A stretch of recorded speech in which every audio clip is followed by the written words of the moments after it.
Hi everyone, welcome back to my channel. Today we're going to make this super busy purple floral set.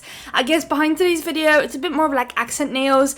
I do feel like it does kind of fit well together, but it's probably way too busy for anyone to ever wear. But as accent nails, I think this is going to be a perfect video.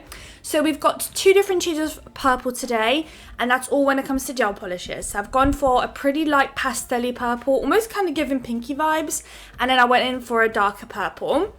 Then I do also have something very similar when it comes to stamping, so I went in for a purple and a pinky shade as well, both from Moyu London.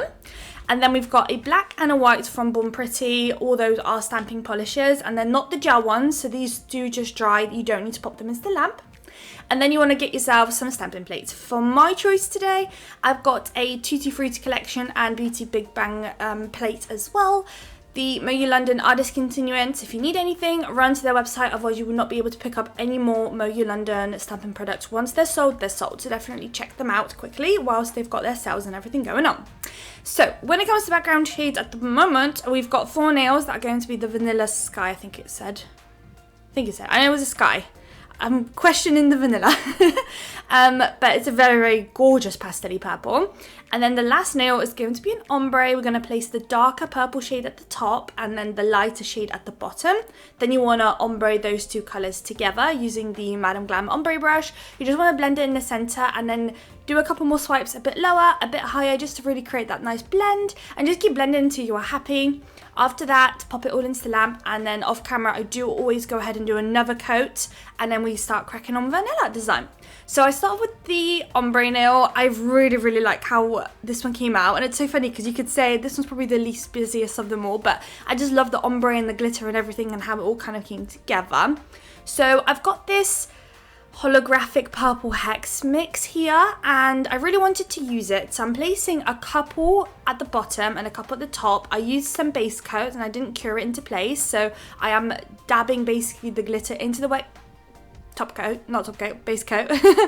And then once I'm happy with the placement, I then pop that into the lamp for a cure. So as you can see, I'm mainly focusing it top right hand side, and then at the bottom I kind of try to focus a bit more to the left hand side, but it kind of stayed a bit more just at the bottom. And then pop that into the lamp. Every time I do glitter like that, I do go ahead and do another coat or base coat off camera, just to help with the evenness of the nail, especially as we will be top coating. What's up with top coat today with me? Especially as we're going to be stamping later on. So you really want to try and achieve the most smoothest surface as possible, otherwise you will be able to tell with your stamping when it's uneven. So on this Vanilla Sky nail, we're going to basically do a bit of a wild glitter chunk. It looks like I've just splattered glitter over this nail, but I'm trying to keep the edges a bit more clear and just focusing the glitter a bit more, in the center, and then pop that one into the lamp for a cure too. This is going to be kind of our background to some stamping later on. So in my original prototype, I did do a bit less glitter, but I just found that the stamping was so large that it kind of took over and you couldn't see as much of this glitter behind, so that's not the purpose of it. So I knew I needed, when I was going to film, place it across the whole nail. Now with the Tutti Frutti stamping plate, it had these very gorgeous tropical flowers, and I thought that I would do a couple of different stamping techniques today that I don't often do. So I'm going to colouring the outline of that flower on my stamper. I'm going in with a darker purple stamping polish in the centre and kind of creating the stroked effect look. And I'm not colouring the whole flower, as you can see, just the centre and the outer bits. And then using the pink, I'm going to go around and just fill in the rest of that flower, which essentially is just like the outer parts of the flower petal. And once that's done, because I knew I was going to stamp 2 flowers down, I needed something to kind of outline them. So I am going in with some white stamping polish as well, and I'm going to basically go all the way around the flower, creating this white border, which I'm about to do now. I literally just picked up some new white and black stamping polish. You will not understand how much polish, or black and white specifically, you're going to use when you get into stamping, like so many. So I was just literally on the last little bits, scraping out of my bottles. So those 2 that I'm using today are brand new, and it's like a breath of fresh air, guys. It's so nice to have a new bottle. You're not having to scrape or worry, is today going to be the last day I'm going to use it? Like, oh, it's just so nice to have a new bottle. And I got these two specifically, usually I'd get it, I think the last time I got some was on Amazon, but I actually tried to look for some, could not find any. A year or two ago, I found like I brought a whole set, I'm talking like 15, I think, maybe, or 10, or 20 even. It was like a massive autumn stamping polish color set, and it was great, and they had all other different kind of collections, like a whole set of them. But yeah, now that I searched the name up and just the name and stamping polish, nothing came up, so not sure if they're still doing it on Amazon or not, but I did get mine on AliExpress this time around.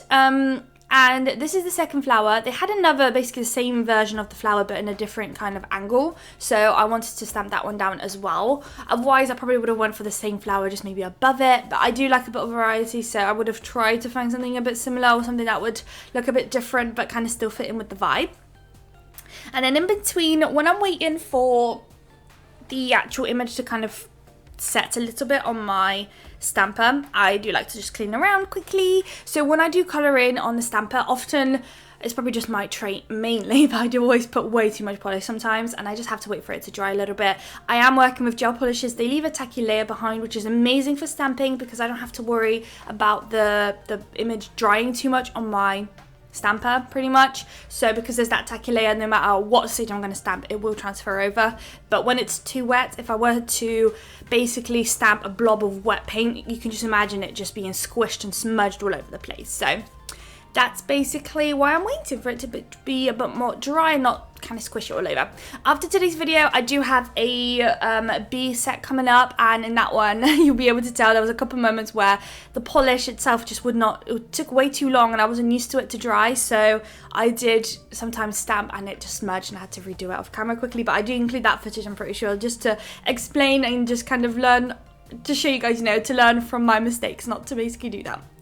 Now on this one, it's a full cover stamping image, so I am colouring the flowers as well, and this time around I've got white in the centre and then the pink around the flower, and then I'm going to again just wait for it to dry, and then we're basically going to do two of the same but kind of flipped around. I feel like because they're flipped, they still look very different from one another when you've got the glitter at the top or at the bottom. You'll see in a minute what I mean, but they look completely different. So I thought I will include these two as like separate, accent nails, I guess, but I don't think I include footage of both of those nails since they are, I think, very similar.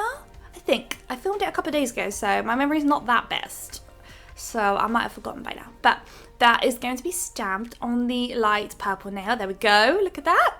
And you basically want to repeat that, but flip so that I didn't include it. Flip it so that the flower is at the bottom of that nail rather than being at the top.